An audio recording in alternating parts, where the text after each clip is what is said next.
Siapa pengisi Direktur Teknik PSSI dan mengapa jabatan ini begitu penting? Kita bahas bersama analis sepak bola nasional, Bung Kusnaini. Selamat malam, Bung Kus. Selamat malam, Bung Radi. Ya, Bung Kus, setahun ini bukan waktu yang sebentar posisi jabatan Dirtek ini kosong, Direktur Teknik ini kosong. Kendalanya apa menurut Bung Kus? Iya, yang pertama kekosongan posisi Direktur Teknik itu berimplikasi terhadap situasi di tim nasional yang kemudian berujung pemberhentian Sintayong, ya itu salah satu konsekuensi ketika kita tidak punya Direktur Teknik yang definitif di posisi itu. Yang kedua, ketiadaan Direktur Teknik ini juga membuat program pengembangan filosofi sepak bola Indonesia agak terhenti nih.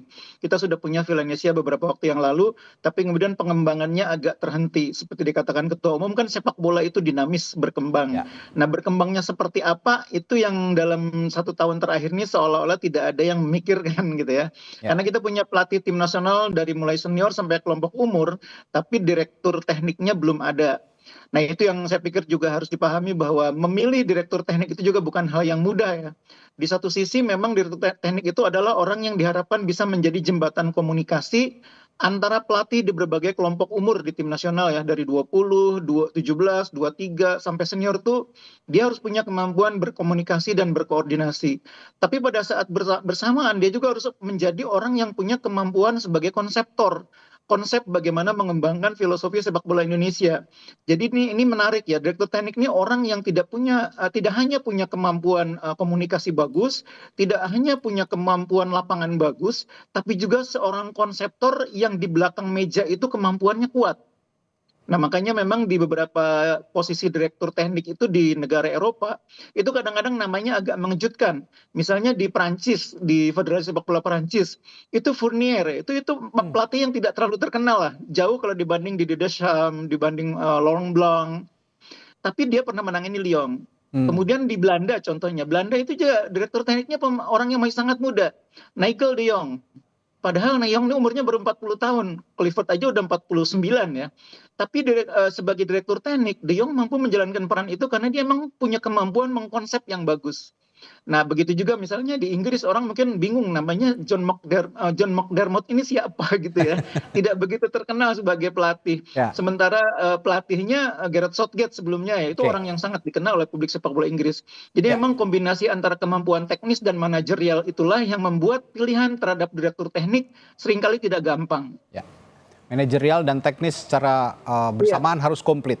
Tadi sebagai konseptor, komunikator, advisor juga, perantara juga, dan juga scouting sepertinya pemain-pemain di kelompok umur. Ini peran penting juga yang akan diemban oleh direktur teknik begitu. Nah, kira-kira dengan sepenting itu posisinya direktur teknik ini, apa syarat untuk kalau misalnya melihat pola atau peta sepak bola Indonesia saat ini di timnas khususnya, syaratnya apa yang paling utama kalau Anda lihat? Iya, yang pertama dia orang yang dihormati karena CV-nya memenuhi syarat untuk menjadi pengemban posisi itu ya. Yang kedua punya kemampuan komunikasi yang bagus. Nah, yang ketiga yang juga tidak kalah penting, dia harus mau berada di negara tempat dia bertugas. Karena direktur teknik itu jabatan yang seperti yang saya bilang tadi, ada unsur manajerialnya juga, banyak di belakang mejanya juga. Jadi kalau pelatih tim nasional itu mungkin tidak setiap saat ada di Indonesia nggak masalah. Tapi kalau direktur teknik kan urusannya tidak hanya soal tim nasional, dia juga soal pengembangan. Karena itu harus banyak berada di Jakarta, karena dia juga terlibat dalam pengembangan sistem kepelatihan, pengembangan kemudian beberapa hal lain yang terkait infrastruktur, itu juga dia terlibat di situ. Makanya saya berpikir direktur teknik ini nanti harus orang yang tidak sekedar CV-nya bagus, konsepnya bagus, tapi juga harus punya kemauan untuk berada di Indonesia. Itu persoalannya. Tapi harus dari Eropa juga nggak kira-kira, Bungkus? Nah, ini menarik seperti yang saya bilang tadi, dia punya persyaratan harus punya kemampuan komunikasi ya dengan semua kelompok usia di tim nasional, dari mulai U17 sampai senior. Karena seniornya dipegang oleh pelatih Belanda, di kelompok usia di bawahnya pelatih lokal, maka dia harus punya kemampuan yang kira-kira mencakup hal-hal itu. Dia bisa berbahasa Inggris dengan baik karena Clifford kan latar belakangnya Belanda, bisa bahasa Inggris juga. Tapi pada saat bersamaan dia juga punya kemampuan komunikasi dengan pelatih-pelatih lokal. Nah, kalau saya melihat sosok seperti itu sebetulnya harusnya pelatih yang punya latar belakang pernah jadi pelatih di Indonesia. Sebetulnya harusnya seperti itu. Jadi sebenarnya peluangnya masih terbuka ya kalau memang dibilang karena Coach Indra kan sekarang yang melatih U20 juga pernah jadi direktur teknik. Iya. Artinya tokoh-tokoh lokal juga punya potensi ya sebenarnya. Bisa punya potensi, cuma masalahnya diseganikah dia oleh Disegan Clifford? nikah atau tidak? Itu jadi Karena pertanyaan. itu dia, karena Clifford yang sekarang pegang tim senior.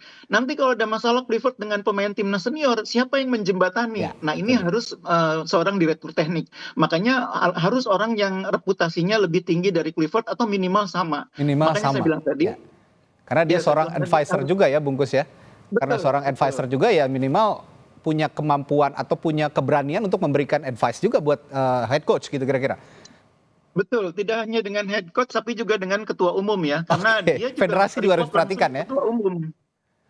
Satu lagi kalau bilang soal komunikator tadi, menjembatani. Bukan hanya dari kelompok umur, lalu ke pemain, lalu ke head coach, tapi juga federasi, begitu ya Bungkus? Iya, betul. Oke. Nah, terakhir, Bungkus, kira-kira kalau di kalangan pandit sudah ada nama-nama yang potensial. Sepertinya udah ada yang dibicarakan. Siapa aja nih kira-kira yang potensial? Iya, yang jelas saya hari ini mendengar nama Oliver Bierhoff Oliver yang Bierhoff, memang pernah wow, jadi itu direktur teknik di DFB ya, ya, Federasi Sepak Bola Jerman terakhir tahun 2022 Piala Dunia.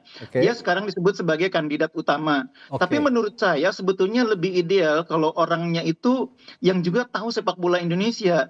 Dan itu ya. sebetulnya kita punya Peter Huistra Twitter yang Wistra, betul. Ya. baru saja diberhentikan oleh Borneo karena Hmm. Wistra ini pernah jadi direktur teknik sepak bola Indonesia juga pada tahun 2014. Hmm. Jadi kalau Wistra itu diambil, itu sebetulnya memudahkan pekerjaan PSSI karena dia udah terbiasa tinggal di Indonesia gitu ya. Oke. Yang kedua, dia juga dengan Clifford kan bahasanya sama. Ya. Jadi ini akan memudahkan tugas dia.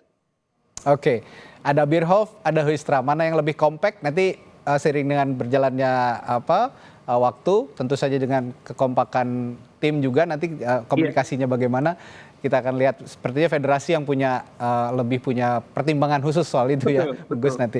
Baik, terima kasih Bungkus Naini telah berbagi Baik, perspektifnya Radit. malam hari ini. Sampai Indonesia Malam. Sehat selalu, sampai jumpa lagi. Terima kasih.